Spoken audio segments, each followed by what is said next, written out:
السلام عليكم ورحمة الله وبركاته. بسم الله الرحمن الرحيم. الحمد لله الحمد لله وكفى وسلام على عباده الذين اصطفى أما بعد. فأعوذ بالله من الشيطان الرجيم. بسم الله الرحمن الرحيم. قد جاءكم من الله نور وكتاب مبين. صدق الله العظيم.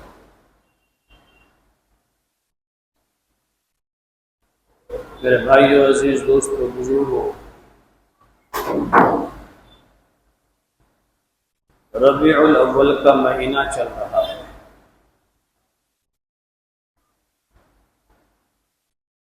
اب سے تقریباً کم و بیش 1496 سال پہلے، کم و بیش 1500 مان لو آپ، 1500 سال پہلے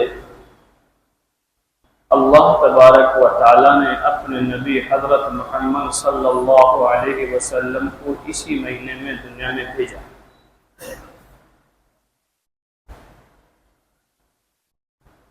اور آپ صلی اللہ تعالی علیہ وسلم نے آ کر انسانوں کو اللہ کا پتہ بتایا۔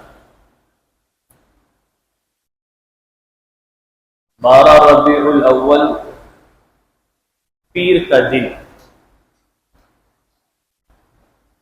اور وہ جیٹھ ساڑھ کے مہینے ہوتے، یکم جیٹھ، اپریل کا مہینہ 571 عیسوی، تقریباً 4 اور 4:30 کے بیچ کا ٹائم صبح کا،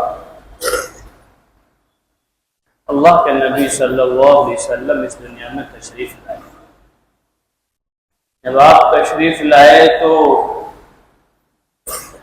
مردہ جسموں کے اندر روح دوڑ گئی، اور جب آپ تشریف لائے تو سمندر کی ایک مچھلی نے دوسری مچھلی کو بھاگ کر مبارکباد دی کہ بھئی مبارک ہو، آج تو وہ آ گئے ہیں جس کی وجہ سے اللہ نے دنیا کے نظام کو چلایا ہے۔ کیڑے مکوڑے جو ہوتے ہیں نا، کیڑے مکوڑے، انہوں نے ایک دوسرے کو مبارکباد دی کہ مبارک ہو کہ آج سرور دو عالم تشریف لے آئے۔ حضرت آمنہ رضی اللہ تعالی عنہ فرماتی ہیں کہ جب محمد پیدا ہوئے تو چند عورتیں لمبی تگڑی خوبصورت آئی، تو میں نے پوچھا تم کون ہو؟ تو انہوں نے کہا کہ میں مریم ہوں، عیسیٰ کی ماں، یہ فرعون کی بیوی آسیہ ہے، اور یہ ہمارے ساتھ جنت کی حوریں ہیں، ہم محمد کے استقبال میں آئے ہیں، محمد کے استقبال۔ جب آپ صلی اللہ علیہ وسلم دنیا میں تشریف لائے تو ایران کے محل میں، یہ نوشیروان کا زمانہ تھا، بڑا بادشاہ تھا، ایران کے محل کے اندر 1000 سالوں سے آگ جل رہی تھی۔ وہ اس کی پوجا کرتے تھے، وہ آگ بجھ گئی، اور اس کے محل میں، بڑا محل تھا، اس کے محل میں 14 بہت مضبوط برج تھے۔ جب آپ تشریف لائے تو اس کے 14 کے 14 برج زمین پر گر گئے، اور میں نے پڑھا ہے، سنا ہے، جب آپ تشریف لائے تو جو اس وقت کے بت تھے، بت جو بنے ہوئے تھے، لوگوں نے بنا رکھے تھے اپنے حساب سے، وہ سارے زمین پر دھڑام دھڑام گرے اور سارے بت ٹوٹ گئے۔ آپ کی پیدائش جب ہو رہی تھی اس وقت کی بات ہے۔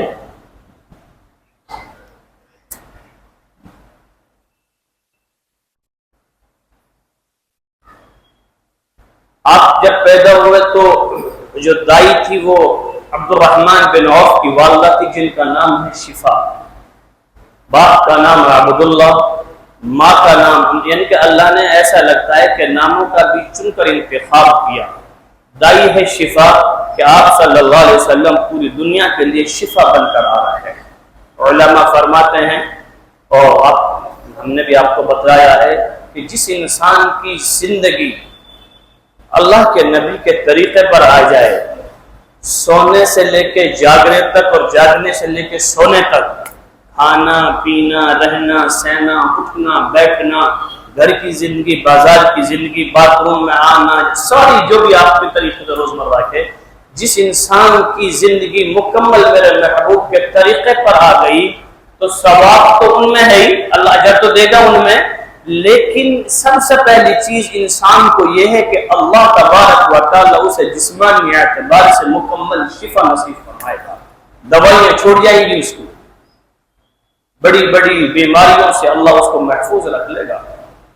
سونے کی خالی جو سنت ہے نا، سونے کی بڑے بڑے دل کے اور ڈاکٹر یوں کہتے ہیں کہ جو اس سنت پر عمل کر لے وہ دل کے مرض سے محفوظ رہے گا۔ سیدھے ہاتھ طرف کرمٹ لے کے لیٹنا، جلدی لیٹنا، کم کھا کے لیٹنا، اور اس سیدھے ہاتھ کو رخسار کے نیچے رکھ کر لیٹنا، قبلے کی طرف منہ کر کے لیٹنا کہ وہ دل کے مرض سے محفوظ رہے گا۔ جو آدمی ہمیشہ سنت کے مطابق پانی پیے گا، کیا پیے گا؟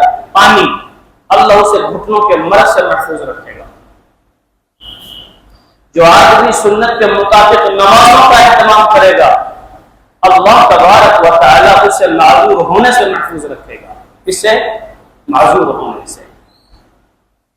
تو گائے کا نام ہے شفا، ماں کا نام آمنہ، کہ آپ امن کے پیٹ میں پروان چڑھے، گویا پوری دنیا کے اندر امن قائم کرنے کے لیے تشریف لا رہے ہیں۔ باپ کا نام ہے عبداللہ، سارے دنیا کے انسانوں کو اللہ کا بندہ بنانے کے لیے تشریف لا رہے ہیں۔ حلیمہ، دائی حلیمہ کے سینے سے دودھ پیا آپ نے تو حلیمہ علم سے ہے، سنجیدگی بردباری، تو ساری دنیا کے انسانوں کو بردباری سنجیدگی اور اخلاق سکھانے کے لیے تشریف لا رہے ہیں۔ آپ کی پیدائش سے پہلے انسان اور جانور میں کوئی فرق نہ تھا، جانور بھی پھاڑتا انسانوں کو، انسان بھی ایک دوسرے کو مارتے پھاڑتے۔ آپ کی پیدائش نے زندگی کا مقصد بتایا، آپ کی ولادت نے دنیا کو جینے کا شعور سکھایا۔ تو ایران کا بادشاہ بہت پریشان ہوا، اس نے کہا کہ یار یہ برج گر گئے، یہ اتنے سالوں سے یہ آگ جل رہی تھی، یہ بجھ گئی، کیا مانگ رہا ہے؟ تو اس نے اپنے پادریوں کو بلایا، یہ مسئلہ ہے۔ تو انہوں نے کہا یہ ہم سے بڑا ایک اور پادری ہے، وہ ہیرا میں رہتا ہے، ہم اس سے معلوم، تو اس کے پاس گئے، اس کا نام غالباً سطیح تھا اور ضعیف تھے بالکل۔ تو جب ان سے جا کے ملاقات کی تو انہوں نے، وہ اپنے اصل ایمان پر تھے، حضرت عیسیٰ کو اللہ کا بیٹا نہیں مانتے تھے، صحیح ایمان تھا ان کا، اچھا علم تھے۔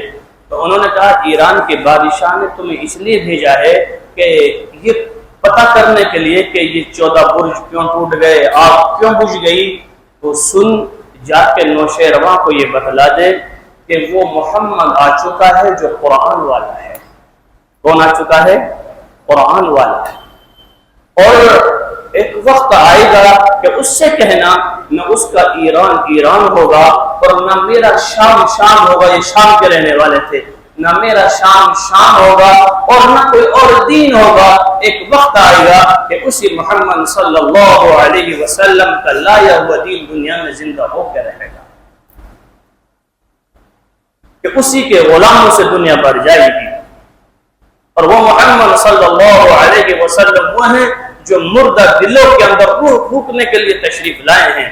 اور 14 برج گرنے کا مطلب یہ ہے کہ تیرے بعد 14 بادشاہ آئیں گے اور 14 بادشاہ بہت جلدی ختم ہو جائیں گے، اور اس کے بعد تیرے اس محل پر ایران، اس وقت کی سپر پاور طاقت تھی جیسے آج امریکہ ہے، برٹش ہے اس وقت کی، تو 14 بادشاہوں کے بعد تیرے اس محل پر محمد صلی اللہ علیہ وسلم کا دین کا جھنڈا لگے گا اور یہاں فتح ہوگی اسلام کی۔ تو اس کو آگے بتایا، اس نے سوچا کہ ابھی تو بہت زمانہ باقی ہے، 14 بادشاہ مریں گے، بڑا وقت ہے، 50 سال کے اندر، کتنے زمانے میں؟ 50 سال کے اندر 14 بادشاہ مر گئے، اور دنیا نے پھر منظر دیکھا، حضرت عمر رضی اللہ تعالی عنہ کے دور کے اندر اس ایران کو فتح کیا گیا اور اس محل پر محمد صلی اللہ علیہ وسلم کا جھنڈا لگایا گیا، حضرت عمر کے زمانے میں۔ یہ ربیع الاول کا جو مہینہ ہے اس میں اللہ تبارک و تعالیٰ نے ہمیں وہ ہستی دی ہے. ہمیں کیا کرنا ہے میرے عزیزو؟ اتنی بڑی ہستی کے نقش قدم پہ چلنا ہے اور کچھ نہیں کرنا. ایک بات اور بتاؤں کہ کتنی بڑی ہستی ہے. دنیا کے بنانے سے پہلے، دنیا کے 1000 سال پہلے، نہ زمین نہ آسمان نہ پانی نہ ہوا، کچھ بھی نہیں. اللہ تبارک و تعالیٰ نے سورہ یاسین کی تلاوت کی. ایک اس سے پہلے حدیث سنو. اللہ کے نبی نے فرمایا کہ اللہ نے میرے 10 نام رکھے ہیں، اس میں سے ایک اللہ نے یاسین آپ کا نام رکھا ہے. یاسین ہے، قاہا ہے، حاشر ہے، ابو القاسم ہے. یہ سب اللہ نے اپنے نبی کے محبت میں اور لاج میں نام رکھے ہیں. تو 1000 سال پہلے جب دنیا کا وجود بھی نہیں تھا تو آپ اللہ تبارک و تعالیٰ نے سورہ یاسین کی تلاوت کی. سورہ یاسین کی تلاوت کی تو کیا ہے سورہ یاسین شروع میں؟ یاسین والقرآن الحکیم. کچھ نہیں ہے ابھی. اللہ تعالیٰ بغیر قسم کے کسی بات کو کہتے ہیں وہ سے ہی وہ بات ایک عظیم الشان چیز ہے. اللہ اس میں فرماتا قسم ہے مجھے قرآن حکیم کی. یاسین والقرآن الحکیم، قسم ہے قرآن حکیم کی. کیا ہے میرا رب؟ عربی کے اندر حاضر جو ہے اس کے لیے انا کا لفظ آتا ہے، غائب کے لیے انہو آتا ہے. ہم کہتے ہیں نا جیسے تم موجود ہو، تم کا مطلب ہے کہ یہاں کوئی سامنے موجود ہے یا آپ موجود ہو. کوئی غائب ہے کہ وہ تھا، تو ہم غائب کے لیے وہ لگاتے ہیں. تو عربی میں حاضر کے لیے انا کا لفظ لگتا ہے کہ گویا سامنے کوئی موجود ہے تو اس سے بات ہو رہی ہے. ٹھیک ہے بات. دنیا کے پیدائش سے 1000 سال پہلے یاسین والقرآن الحکیم. کیا ہے آگے پڑھو؟ انکا لمن المرسلین، کہ میرا محبوب تو میرا رسول ہے. یہ بتانا چاہوں گا. ایک کچھ بھی نہیں ہے تو اللہ کس سے کہہ رہے ہیں؟ علماء فرماتے ہیں کہ روح محمد موجود ہے. اللہ تبارک و تعالیٰ فرما رہے ہیں کہ میرے محبوب مجھے قسم ہے قرآن حکیم کی تو میرا کیا ہے؟ رسول ہے. اما حوا اور حضرت آدم علیہ السلام کا نکاح ہوا اور جنت میں گئے. جنت میں جب تھے وہی نکاح ہوا تو اللہ تبارک و تعالیٰ نے کہا تم نے مہر دیا ہے اما حوا کا؟ کہ جی میں جنت میں کیا مہر دوں؟ جنت میں تو خود ہی معلوم بتا کی برباد ہے، موتی ہے، زمرد ہے، یاقوت ہے، نہریں ہیں. آپ کو بہت اعلیٰ چیز ہے، میں کیا دوں گا مہر؟ حضرت آدم دنیا کے پہلے انسان ہیں. ٹھیک ہے بات. تو اللہ تبارک و تعالیٰ نے یوں کہا تیری نسل میں میرا ایک محبوب اور محمد آئے گا جو آخری نبی ہوگا، تو اس پہ ایک دفعہ ضرور پڑھ دے کہ تیرا نکاح کا مہر ہو جائے گا. اس پہ کیا پڑھ دے؟ ایک دفعہ ضرور پڑھ دے اس پر اور اس کا مہر ہو جائے گا. اس ہستی کے ہم نام لیوا ہیں. ان سب باتوں کے بعد میں یہ بتلانا چاہ رہا ہوں. تو ہمیں حضرت محمد صلی اللہ علیہ وسلم کے نقش قدم پر زندگی گزارنا یہ تو ہمارے لیے سب سے بڑی کامیابی کی بات ہے. اس پر تو اللہ نے کامیابی کی مہر لگا دی. اللہ کے نبی کے طریقوں، میرے نبی کا ذکر خالی ربیع الاول کے مہینے میں تھوڑی ہے یا کوئی چند. یہ تو اتنا لمبا مضمون ہے سیرت کا کہ گھنٹوں بیان کیا جائے تو مکمل 100 کتابیں لکھی گئی ہیں سیرت کے اوپر کہ آپ کی پوری زندگی مکی مدنی، آپ کے پوری تعلیمات، آپ کی 63 سال زندگی میں آپ نے وہ کام انجام کر دیا جو لوگ ہزار سال میں بھی نہیں کر سکتے. تو اللہ کا وعدہ ہے کہ تم میرے محبوب کے نقش قدم پر آؤ، کامیابی کا وعدہ ہے. قل ان کنتم تحبون اللہ فاتبعونی یحببکم اللہ ویغفر لکم ذنوبکم واللہ غفور رحیم. کیا فرماتا ہے میرا رب کہ اے نبی جی ان لوگوں کو کہہ دو اگر یہ چاہتے ہیں کہ ان سے اللہ محبت کرے تو ان سے کہو فاتبعونی، یہ میری اتباع کریں. گویا تیری اتباع کریں. یہ اس کی اللہ کے نبی کی ہر چیز کے اندر. لیکن میرے بھائیو دوستو بزرگوں، ہم میں دقت ہے. ہمارے قول کچھ ہے، فعل کچھ ہے. ہمارے قول و فعل میں تضاد ہے. اگر قول و فعل میں تضاد ہوگا، عمل کچھ ہوگا، زبان کے کلمے کچھ ہوں گے، اللہ کو مقبول نہیں ہے. وہ تو منافق بھی کرتے تھے. مسجد نبوی میں بیٹھ کر کے اللہ کے نبی ہم آپ کو آپ رسول مانتے ہیں، اور مسجد سے باہر نکل کر زنا بھی کرتے تھے، شراب بھی پیتے تھے، آپ کی مخالفت بھی کرتے تھے، آپ کی سنتوں کا مذاق بھی اڑاتے تھے، کوئی تو منافق تھے۔ تو اگر ہمارے قول اور فعل میں تضاد ہے، کوئی کامیابی کا وعدہ نہیں۔ ہمارا تو ایمان اس درجے کا ہے کہ کسی نے اللہ کے نبی کی شان میں گستاخی کر دی تو ہم اس کو اسٹیٹس پہ لگا دیں گے، بس یہ سمجھ لو کہ ہمارا ایمان کا بڑا درجہ ہے۔ اتنے پاگل لوگ ہیں ہم، بھائی دین کا مذاق اڑ رہا ہو تم اس کو ہائی لائٹ کر رہے ہو، دین کا مذاق اڑ رہا ہو تم اسے ہائی لائٹ کر رہے ہو۔ نہیں، ایسی باتوں کا نہ سننا ہے نہ سنانا ہے، ایسی باتوں کے نہ تذکرے کرنے ہیں نہ لوگوں کو ایسے ویڈیوز بھیجنے۔